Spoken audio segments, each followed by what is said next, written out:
Ֆրանսիական Վալանսում գործող անիմացիոն ֆիլմերի ստուդիային Արցախի մշակույթի և երիտասարդության հարցերի նախարարը ծանոթացել է բարեկամական այցի շրջանակներում։ Վալանսի անիմացիոն կենտրոնը կարևոր դեր է խաղում համաշխարհային անիմացիայի զարգացման և հատկապես հայ անիմատորների գործերի ցուցադրման, դրանց մասսայականացման գործում։ Հետաքրքիր այն հանգամանքը, որ Վալանսի անիմացիոն կենտրոնը գործում է նախկին Փամփուշտի գործարանի տարածքում։ Պատերազմի բոխով անցած քույր քաղաք Շուշիում ևս նախատեսվում է նման ստուդիայի ստեղծում, իսկ առաջին քայլը արցախցի երեխաներին հետաքրքրելն է, նրանց անիմացիայի գաղտնիքներն են հաղորդել ֆրանսիացի անիմատորները։ Քանի որ Շուշին եւ ֆրանսիական Բուրգ-լե-Վալանս քաղաքները քույր քաղաքներ են ճանաչվել,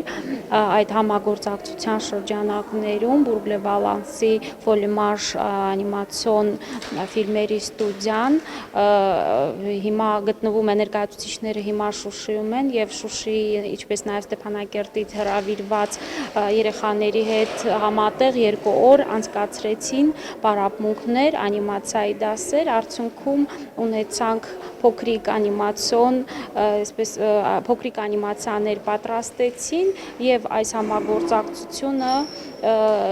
շարունակական կլինի եւ հետագայում նաեւ Շուշիում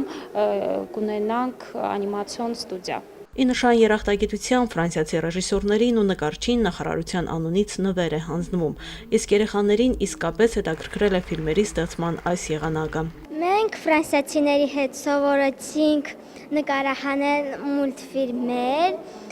նրանք մեզ սովորեցրին, թե ինչպես նկարահանել եւ մենք նկարեցինք այդպիսի կադրներ։ Նկարել եմ Պարուհի ծաղկե փնջով, որը ծաղիկները թափվելուց դառնում է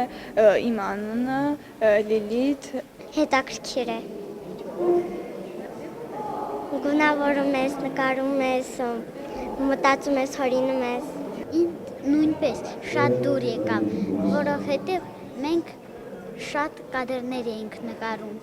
Ես շատ սիրում էի իմ մուլտֆիլմներից Մադագասկարը։ Ես կուզենայի նկարել մի սպորտսմեն, որը շատ ուժեղ էր։